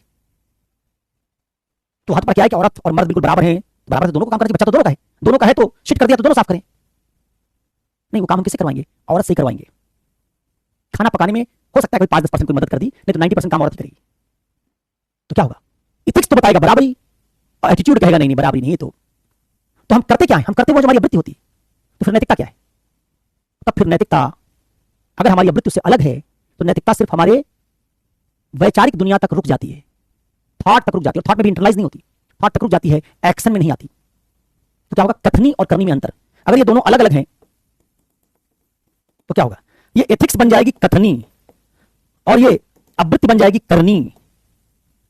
तो कैसे लोग मिलेंगे तुमको? बोलेंगे तो बड़ी बड़ी बात, करेंगे कुछ नहीं। कथनी करने में क्या होगा अंतर? तो बताओ, तुम क्या ऐसी नैतिकता चाहते हो कि लोग बोले कुछ और करें कुछ? नहीं, तुम तो चाहते हो कथनी करने में कोई अंतर ना हो। वो तो संभव नहीं है। जैसे इस क्लास में आपने भी शुरुआत में पूछा था लोग सर एथिक्स पढ़ते हैं इतना तो नैतिक क्यों नहीं बनते। इस क्लास में भी जब तुम आए हो एथिक्स पढ़ने तो तुम्हारी आवृत्ति बन चुकी है। अब मैं सिर्फ तुमको एथिक्स की थ्योरी सिखा पा रहा हूं। वो शीतल की, चांदनी की, नेहा की, पलक की, फौजिया की, इन सब की आवृत्ति बन चुकी है। आवृत्ति तुम बना के आए हो, तो तुम्हारी आवृत्ति बन चुकी है। अब बनी कब? एथिक्स पढ़ने से पहले, एथिक्स पढ़ने के बाद? पहले बनी है। एथिक्स पढ़ने से पहले आवृत्तियां बनाई जाती हैं, अर्जित की जाती है। कैसे बनती सिखाएंगे, कल की क्लास में बताएंगे आवृत्ति कैसे बनती है। तो आवृत्ति बन चुकी, अब बन चुकी तो जब मैं एथिक्स तुमको सिखाऊंगा तो एथिक्स कहां आएगी तुम्हारी? कहां पर जाएगी? सिर्फ कथनी में, करनी में नहीं जाएगी। करोगे वही जो एथिक्स पढ़ने से पहले कर रहे थे, एथिक्स पढ़ने के बाद भी वही करोगे। 90% लोग और आपके 90% व्यवहार वैसे ही रहेंगे जैसे एथिक्स पढ़ने से पहले थे। एथिक्स आपको कब पढ़ाया गया होता? जब आपकी आवृत्ति बनना शुरू हुई थी, तब अगर एथिक्स पढ़ाया गया होता क्या होता? वो एथिक्स आपकी आवृत्ति का भी निर्माण करता। तब एटीट्यूड और एथिक्स एक जैसे होते, तो जो हम कथनी करते वही करनी करते। जैसे गांधी ने कहा था, गांधी ने क्या कहा था कि अगर इंसान को नैतिक बनाना चाहते हो तो पूंजीवाद को हटाओ, पूंजीवाद हमारी आवृत्ति को खराब कर रहा है। क्या कहता? बाजार को हटाओ, उपभोक्तावाद को हटाओ, इन सबको हटा दोगे तो गांधी ने क्या कहा था? जब इंसान न्यूनतम चीजों में अपनी जिंदगी चलाएगा तो उसकी आवृत्ति डिफरेंट होने लगेगी। आवृत्ति डिफरेंट होगी तो उसकी नैतिकता बदल जाएगी। भारत में गांधी के सबसे प्रबल थिंकर हैं जिन्होंने क्या समझा कि ये एथिक्स का सिद्धांत पढ़ने से कोई एथिक्स नहीं बनेगा। हमको स्वदेशी की तरफ, चरखे की तरफ, खादी की तरफ, ग्राम स्वराज की तरफ, इन सब की तरफ लौटना पड़ेगा। हमारे जो आवृत्ति बनाने के घटक है पूंजीवाद में साम्राज्यवाद में संविधान कानून के अनुसार वो हमको नैतिक नहीं बना सकते, वो डिफरेंट किस्म की एटीट्यूड बना रहे हैं। खैर, तो एक ये जो बात तुमने सुनी, इससे क्या पता चला कि भारत में नैतिकता हमारी है संवैधानिक और आवृत्ति हमारी है सामाजिक। आवृत्ति हमारा बनाता है हमारा समाज, हमारा धर्म, हमारा कल्चर, और नैतिकता बताता है संविधान। समाज जब हमको आवृत्ति बना के जाति, धर्म, लैंगिकता सब सिखा के भेज देता है, तब हम संविधान की नैतिकता पढ़ना शुरू करते हैं। तो संविधान की नैतिकता हमारे अंदर नहीं जाएगी। हमारा कहीं फायदा होगा तो हम यूज कर लेंगे संविधान की नैतिकता को, बाकी जगहों पर हम संविधान की नैतिकता को सिर्फ बोलने में और लिखने में इस्तेमाल करेंगे, करने में नहीं। इसलिए आवृत्ति को बिना बदले नैतिकता के अनुरूप आवृत्ति बनाए आप कथनी करने के बीच के अंतर को नहीं पाट पाएंगे। इसलिए कई बार ज्यादा पढ़े लिखे लोग जो बड़ी बड़ी बात करते हैं वो जीवन में नैतिक होते नहीं हैं। वो पढ़ने से बड़ी बड़ी बात सीख गए हैं, वो लिखते बड़ी बड़ी बात है, आंसर यूपीएससी में अच्छा लिखेंगे, बोलेंगे अच्छा, लेकिन वो नैतिक होंगे नहीं, क्योंकि उनका एटीट्यूड पहले बन चुका है। इसका मतलब बिना एटीट्यूड और एथिक्स को एक किए व्यवहार में नैतिकता नहीं मिलेगी। चाहे जितना कहते हो वसुधैव कुटुंबकम, पट्टीदार पट्टीदार आपस में लड़ रहा है, रिश्तेदार रिश्तेदार लड़ रहे हैं, वसुधैव कुटुंबकम की बात तो दूर की है, पूरी दुनिया को कुटुंब मानने की बात दूर है, गांव में 2-2 इंच के लिए लड़ रहे हैं। अतिथि देवो भव चिल्लाते रहो कि हमारी नैतिकता है, लेकिन अतिथि देवो भव का एटीट्यूड हमारा नहीं रह गया। अतिथि तो जैसे नई दिल्ली में इंदिरा गांधी एयरपोर्ट से निकलता है, टैक्सी वाले से लेके फिर जहां बाजार में जाता है, सब उसको लूटना चाहते हैं, सब उसको चाहते हैं कि विदेशी आदमी से जितना माल घसीट सकते हो घसीट लो, एक का 4 दाम बताते हैं उसको, क्योंकि हमारा एटीट्यूड क्या हो गया, पैसा कमाने वाला, तो उसमें अतिथि देवता नहीं रह गया है। कल इससे आगे की बातचीत, जैसे देखो ये एटीट्यूड है, चांदनी का जैसे एटीट्यूड है, ये क्लास में कहते पढ़ाओ सर, लेकिन जैसे 9 बजता है एटीट्यूड बन गया है कि अब नहीं पढ़ना, बाय बाय। ये एटीट्यूड है कि 9 बजा तुम्हारे दिमाग ने कह दिया कि अब नहीं पढ़ेंगे। अब चाहे जितनी नैतिकता तुम बता दो भाई, थोड़ी बात कंप्लीट हो जाना दिया करो, टीचर को अपनी बात कह लेने दिया करो, सीखेंगे हाँ हाँ सब बात सही है, लेकिन करेंगे वही बाय बाय थैंक्स जो इनका एटीट्यूड बन चुका है। तो आप करेंगे वही जो एटीट्यूड बन चुका है, तो नैतिकता का पालन थोड़ी करेंगे आप। तो क्लास में शुरुआत में टीचर 7 मिनट 8 मिनट जवाब दे किसी सवाल का, तो कहेंगे नहीं पढ़ाइए, अब बाद में पढ़ाए तो कहेंगे जाइए। तो चलिए अब अगले क्लास में मिलेंगे, अभी जाइए, फिर